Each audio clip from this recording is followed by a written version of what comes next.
Hey, Jasmine. Oh.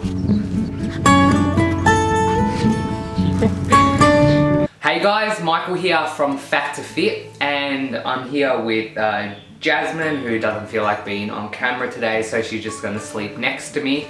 But anyway, the topic of today's real talk is going to be something that's been quite popular in the media lately.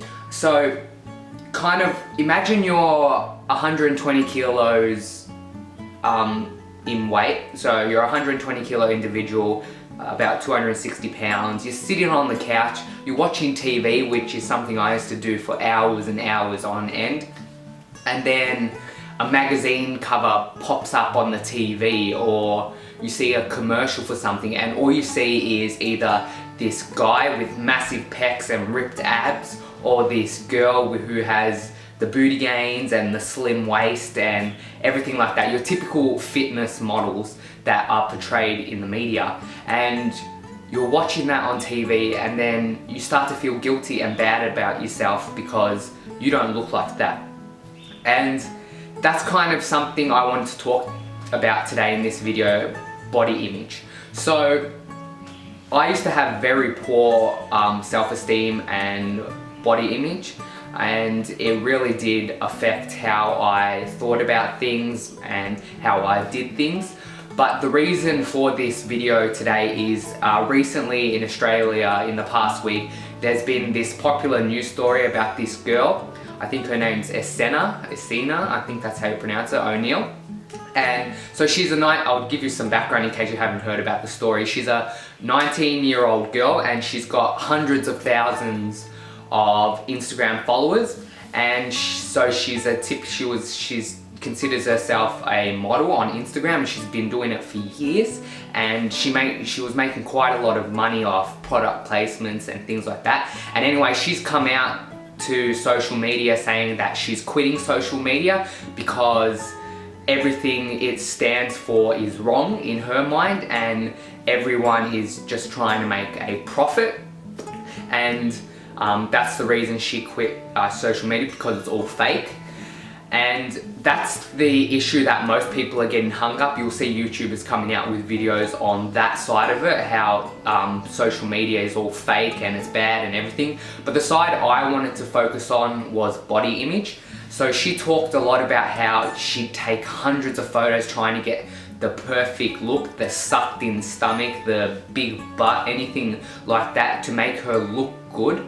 And of course there was the product placement and all that, which comes into a whole another story. But basically she had distorted body image, and she would only post pictures where it would be what she thought was the ideal model look. So skinny, thin, maybe a bit muscular, but nothing like the average person would look.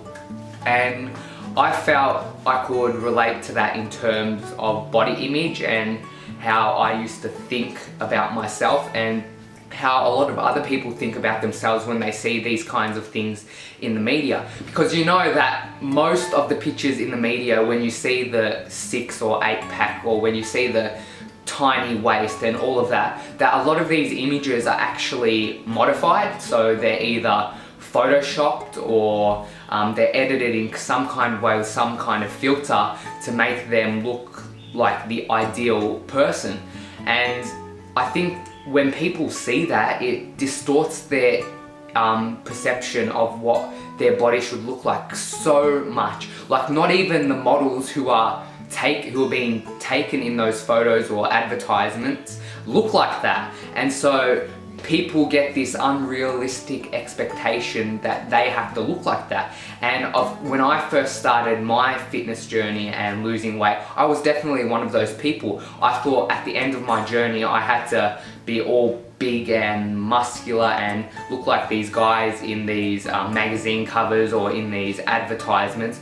But in reality, no, I don't have to look like that. I have to look like me. I have to be happy with who I am. And that's the whole purpose of going on your fitness journey, of losing weight or anything like that, is to be happy with who you are at the end of it. Sure, you can never be satisfied, It's always good to have goals, but being proud of what you've done and being happy with where you've come from and where you're going is the main goal of fitness in my mind. And these media campaigns distort that, which I think is terrible, but it is something we have to deal with in society today. And so this Essena girl, she's come out quitting social media, and part of it was because of the body image issues that it did give her. And there are of course more parts of the story, the main part being that she thought everything was fake and that social media was only used to make money. But in my opinion, social media could be used to create a positive body image for the average person or for the overweight or obese person, which is something I'm trying to do. I'm using Instagram and YouTube to get my story out there and to help as many people as possible to understand that you don't have to look like these fitness models. You don't have to. It's unrealistic to set that kind of as a goal. Like something similar to that, sure, you can set as a goal if you want bigger arms or if you want to lose the fat around your waist or something like that. But the whole idea of this perfect body is something in my mind that is unrealistic. And if you try to getting my words mixed up, if you try to shoot or strive for that, it's probably most likely going to end in disappointment in the end. When if you looked at someone like me and tried to set my body, like my body type or my body shape as a goal, it's something definitely a lot more achievable, and it's something that you'll feel a lot better about in the end when you kind of get to your goal and setting new goals for the future. But if you set a goal to try to look like these perfect models in these advertisements and magazines, it's most likely a goal that you will never be able to reach, because these images have been modified, they've been changed to what people think the ideal body type is. And I just think that is completely wrong to do, but the media's been doing it for years and they probably will keep doing it as long as people pay attention to it, and that's just kind of a fact of society today. And I do think it is something that needs to change. Like you do see commercials and stuff lately where plus size models, and mainly women, not so much men, but plus size models are going into modeling and advertising, and it is kind of reducing that stigma of overweight and obese people not being fit to live that kind of lifestyle, and is kind of encouraging a change. But you'll always have the idea of that perfect man. Oh, sorry about that, my phone's going off. You'll always have that image in your head of the perfect male body or the perfect female body, and that's kind of been ingrained into us so much through social media. And it's something that's affected me throughout my journey and will probably continue to affect me and others, and that's just kind of a sad fact. But it is something you need to realize is happening, and it is something that you need to try and overcome when going on your own journey. Anyway, I think that's going to be enough for this video. Thank you guys for checking it out. If you stuck around for this long, please give it a like, comment down below if you have anything to say about the topic, and subscribe to the channel if you haven't already. I'll see you later, guys.